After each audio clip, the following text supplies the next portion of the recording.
Hello. We're going to talk about Maryland politics and where do we go from here? That's one of the critical points. We won all of our races in Maryland that we expected to win. We, of course, lost the first congressional district, but that they loaded it up to be a Republican district. And thanks to Sarah Elfreth, it still is. But we won everything else except the presidency. Let's talk about Maryland politics after the election. We don't know what to expect. We've got President Trump coming in as um, as a second-term president. It's not usual to have a a term off, but it happens. At least it did this time. And then we have the president's sterling nominations for cabinet positions. This is Matt Gaetz. Um, he would have been, and he could have been, head of the DOJ, Attorney General for the United States of America, except he likes sleeping with underage women and lying about it. Yeah, he resigned from Congress, but keep in mind, he'll be back in sworn in with the incoming class in January. That's the way this works. You have not seen the last of Matt Gaetz. One of the big losers in this whole scenario is Governor Wes Moore. Let's talk about the situation. He's got a massive budget crisis, and we're going into session in just over a month. And the session is going to be potentially ugly. You have to wonder, is somebody like Marc Korman going to work with the governor and help cut the budget, help make the difficult decisions on what stays, what goes, what's in, what's out? Last year, Marc made a big fuss because he wanted more transportation money and he tried to raise taxes. Um, so, as chairman of transportation, he'd have more largesse. you know, Guys like him like giving away money. They like giving away our money. And that's a difficult situation. Guys like Marc are openly ambitious and they do it for the power they're trying to get. But what about nice people? People like Brooke Grossman. Brooke has come up with a wonderful idea to rename all the streets named after Confederates in the great state of Maryland. So if somewhere there's a Robert E. Lee Lane or um, uh, you know, Robert E. Lee Boulevard, we change the name. Problem is, it's going to take new street signs, which is the least expensive part of it. It's going to take new maps. It's going to take new effort. It's going to take all sorts of issues, not only for the government, but also for the taxpayers. If you have ABC grocery store on Robert E. Lee Boulevard, you may have to do new bills and new stationery and new advertising, and you may have to change a lot of things. Um, it's a great idea. It's expensive. That's a problem in a year where we're going into a massive budget deficit. We're going down like 2.7 billion, could be 6 billion uh, by the end of the decade. It's going to be ugly. Let's talk about losers.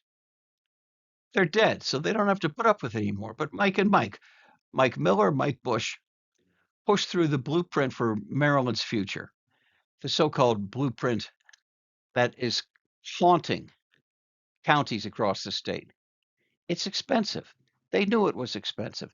Not only that, but when they uh, passed it, they couldn't get the Maryland General Assembly to pass a tax package to pay for it.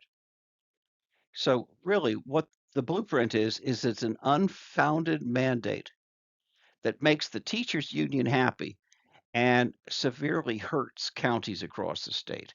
It is a gift from the grave from Mike and Mike.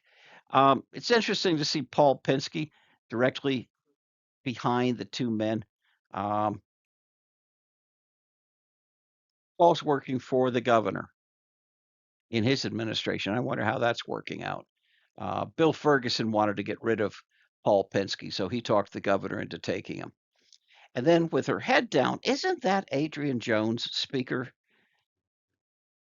Our Speaker, Adrian Jones. Yeah, it looks like her. Can't be sure, but she's been trying to keep her head down in a lot of ways about the blueprint. She knows it's a dog. She knows it's hurting people. She knows it's crippling counties. Um, right now, we're out of money, and there's going to be serious pressure to cut some of the more expensive sections of the blueprint for education. Of course, we Democrats owe the teachers union a lot. Take a look at the sign. See that apple? That's the sign saying, we're doing this for the teachers union. Not we're doing this for the students or we're doing this for the counties. We're doing this for the teachers union because we're paying them for all the largesse that they give us. But using the word largesse. Basically, they kick in a lot of money and support and manpower and volunteers, and they expect to be paid. And when you see the Apple ballot, that's the teachers union. These guys owed the teachers, and the blueprint was to pay them off, but they couldn't sell any package to pay for it. That's been the problem right along. Somebody else who's a loser, maybe. We'll see how big an issue it is, if it sticks. Jeff Bezos told the Washington Post not to endorse. I don't know that the Washington Post endorsement means anything. And I don't think it's meant anything for years. I think it's something that you're proud when you get it. I think you work extra hard when you don't get it, but I don't think anybody cares that much. Let's see how this affects the Washington Post a year into the Trump administration. Somebody who's potentially on his way up in a big way is good and saintly Martin O'Malley. I like O'Malley. You know, he's got an apostrophe. You just got to trust people with apostrophes. So let's explain the situation. He ran for president in 2016 after 8 very successful years as governor. Now, Hogan tried to claim he was a tax and spend Democrat, but Hogan was full of crap. Hogan did not rescind any of the uh, so called unneeded tax increases. You know, he said that there were 44 unneeded tax increases, and then he didn't rescind any of them except for one. He cut back on the tolls. He didn't do away with the tolls. He cut back on the tolls. He did get rid of the rain tax. And right after Hogan got rid of the rain tax, Ellicott City flooded twice, killing people and massive property damage. Hogan was a disaster. It's just an idiot. Um, I'm sure he's a nice person. He was a bad governor for Maryland. 8 years of no growth. No growth. Pennsylvania, Delaware, Virginia, D.C., they all grew by double digits. Maryland grew by 2.7%, 2.8, less than 3%. How come Pennsylvania gets like 12% growth and we get 3 or less? Anyway, O'Malley got undercut by Hillary Clinton. Frankly, Hillary just sucked all of the air out of the race and made it impossible for anybody like Martin O'Malley to get ahead.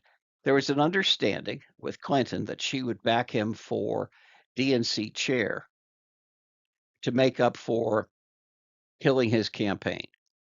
And they killed his campaign. I'm not going to go into all the details, but it was typical undercut candidate, dirty Hillary Clinton um, campaign style. So instead of getting the DNC chair in 16, Hillary was out. They gave it to Tom Perez. Now, Tom Perez, there's a feeling among O'Malley people. I don't know what Martin would say to this. There's a lot of people who feel that Perez was scared to death of Martin O'Malley. So he pushed Martin into political Siberia for the time he was national chairman. Um, Tom was a generally ineffective leader. Didn't do much as DNC chair. Didn't raise all that much money. Didn't accomplish that much. But at least we won in 2020. So upper right-hand corner, we've got the Scottish King of Maryland, John Dixon, there with the former governor and former commissioner of Social Security. Let me mention, he just resigned within the last week from Social Security, so he'll be officially out completely by the end of the month. That allows him to start making the campaign calls to line up support for DNC chair. The first one in was Ken Miller. I think he's Wisconsin. Is he Wisconsin or is he Minnesota? One or the other. Extremely far left, ultra progressive guy. He got out in front,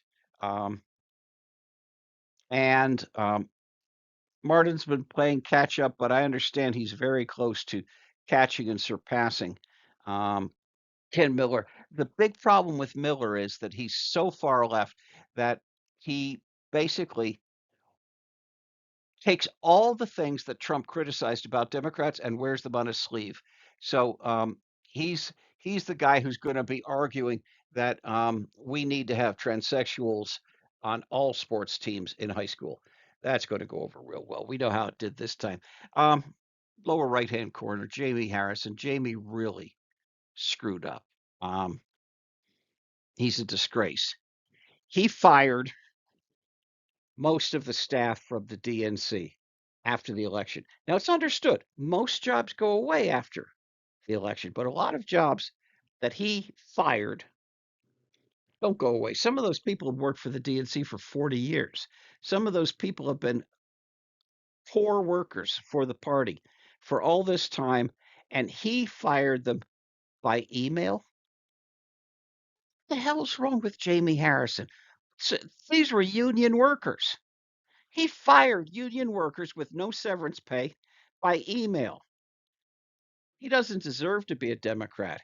He should go move to Mississippi and register as a Republican. I'm so sick of Jamie Harrison. We don't need people like him. And talk about people I'm sick of. One of the first people to endorse Ken Miller was poor, silly Robbie Leonard there at the lower center. Robbie is well, he's got issues. Robbie loses everything. He doesn't win. One of the biggest reasons why he doesn't win anything is because he spends the majority of his time focused on things like cancel culture. He's a big believer in canceling. If you disagree with Robbie, he wants to cancel you. If you don't vote the way he wants you to, Robbie wants to cancel you. Um, he doesn't believe in freedom of speech. He doesn't believe in a lot of liberties. He believes that you should do what Robbie Leonard says. And consequently, when he runs for state's attorney or whatever, state senate. He lost his state senate seat to West in northern Baltimore County. Last time out, he lost the state's attorney race. Um, and it doesn't look like he's ever going to win anything because he's too focused on virtue signaling. He was the first guy on the East Coast, as far as I know, to endorse Ken Miller. I mean, he's to the left of the Bernie Sanders crowd. He thinks they're moderates. Um, Bad news. If anybody ever asks you to support Robbie, just tell them you need to think it over and then use that as an excuse to do some research and find out that he's a really bad news character and should not be supported by any Democrats. And for some reason, because he threatens people with cancer, cancel culture, he's still got a seat on the state party. I believe he's a national committee man. He doesn't deserve that position. We don't need far left people that cost us votes. Robbie costs us votes. That's the problem. The guys like Robbie are the ones that cost us the presidency. right across the country.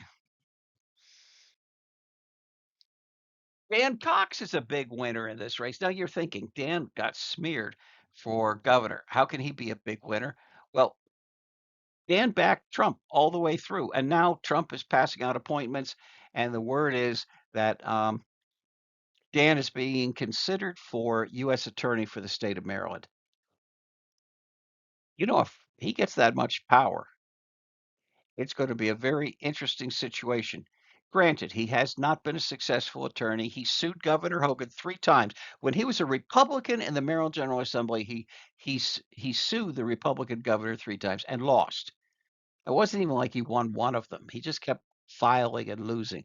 But now he's going to have the Justice Department and the staff of the U.S. Attorney's Office behind him.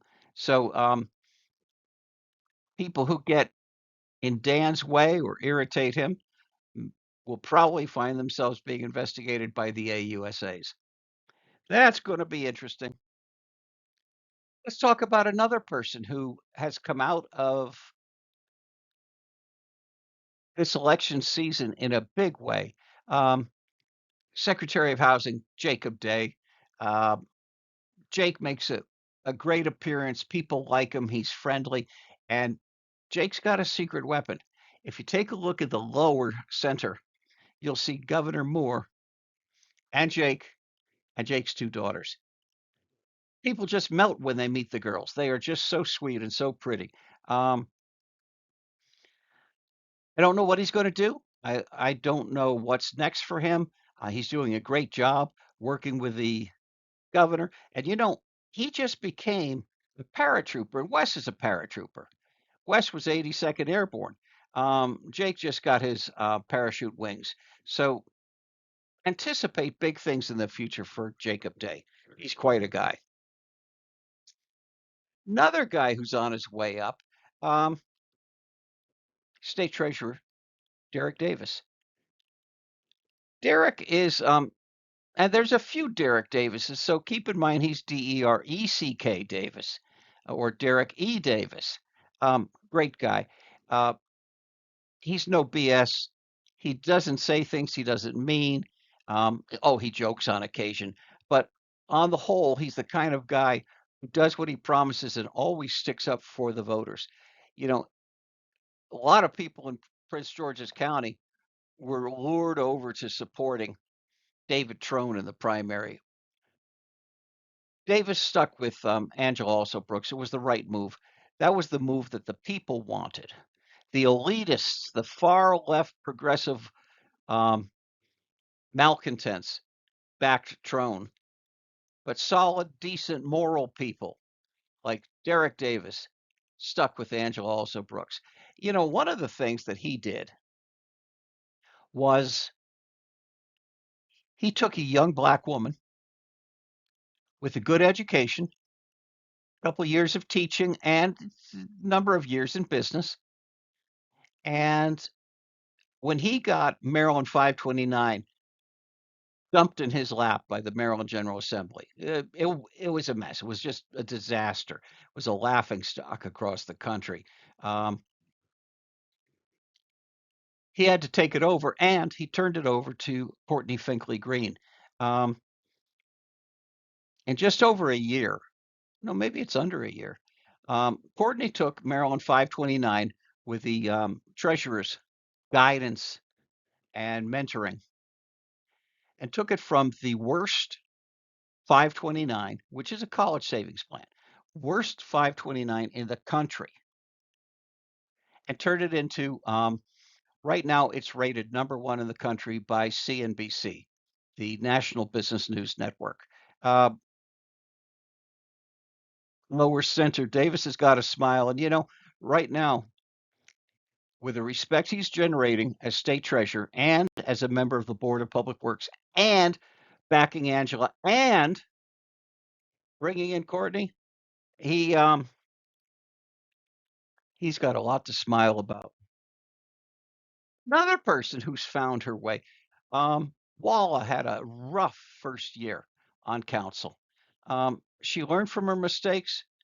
She turned her focus on it. I understand she's now running for state's attorney. I think she would make an outstanding state's attorney, and I think that she should be strongly considered by all Prince George's County voters. Um, she's shown that she has ability, and once she got away from the evil, silly, wacky influence of Edward Burroughs and Crystal Oriata and that crowd, once she got away from that, she calmed down, she found her way, and now she's doing a much better job, and she will make a good state's attorney. Another person who's really come a long way in the last couple of years is Adrian Boafo. Um, you know, delegate in his first term doesn't usually make a lot of waves, doesn't get a lot of attention. Adrian started a PAC and raised $600,000 and used it in the um, key races across the country. Um, a freshman delegate who can raise $600,000 has to be taken seriously. Congratulations, Adrian. Let's talk about this lineup of people. Starting at the upper left, we've got Senator Kathy Klausemeier. Things are looking increasingly solid for her to be the placekeeper to replace Johnny Olszewski Jr., Johnny O, as county executive of Baltimore County. She's sitting pretty right now. Of course, I just went over Davis and and Courtney and Angela, and he's made the right moves. He's sitting really pretty right now. Um, Center bottom, uh, Pete Smith has emerged as the front runner in the Anne Arundel County executives race. So he's running for county executive. Um, he's got to be considered the front runner. He's looking good. Um, it's going to be a Democratic election, and he's a guy who can make a difference. Um, he's a Marine Corps major. He's a dad. He's a councilman, I think District 1. Solid, respectable guy. I've got a lot of faith in the Marines. I had a cousin who was a Marine. In fact, he made it all the way to Major General and retired as Deputy Commandant of the Marine Corps. He even got the Congressional Medal of Honor for his actions on Guadalcanal. So, in my household, we were brought up to respect the Marines. And then lower left-hand corner, somebody who's really making moves is Clemis Kaikis. Clem is an expert on politics. He knows the players. He knows what's going on, whether it's him telling me about Pete Smith in Anne Arundel County, or selling me on the idea of Kathy Klausemeier in Baltimore County, or other races around the state. You'll find that where things are happening in politics, Clem is usually involved. And here is two women who should have been in my program this week on women on their way up. And I don't write these out in advance as carefully as I can. I pull together a bunch of pictures. I go over my memories. Maybe I should make better notes. But Jaqueline Slade is an outstanding young lady. She's a jazz musician who attends Johns Hopkins University. She organized the student legislature um, delegation to go to the state student legislature. She's an outstanding person who's really got a lot going on, and she's supposed to be quite a musician. And then on the right hand side, we've got Deli Okafor. Um, Deli is highly respected. She's working for the comptroller's office. Don't hold that against her. There's a lot of good people working for the comptroller's office.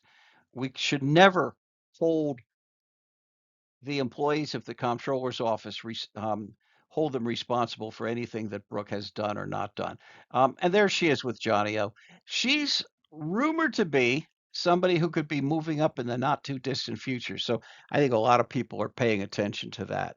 Um, two outstanding women. two of many outstanding women that I had a chance to talk about last week and should have mentioned these two at that time. And that's it for this program. And I would like to thank my friends at Jimmy's Famous Seafood. I enjoy their food. I love the restaurant. I love the food trucks. I love the tailgate parties. And I love that they're willing to um, pack up crab cakes and other delicious items in dry ice and ship them to me. So I appreciate Jimmy's Famous Seafood. I would suggest that you consider getting out, going to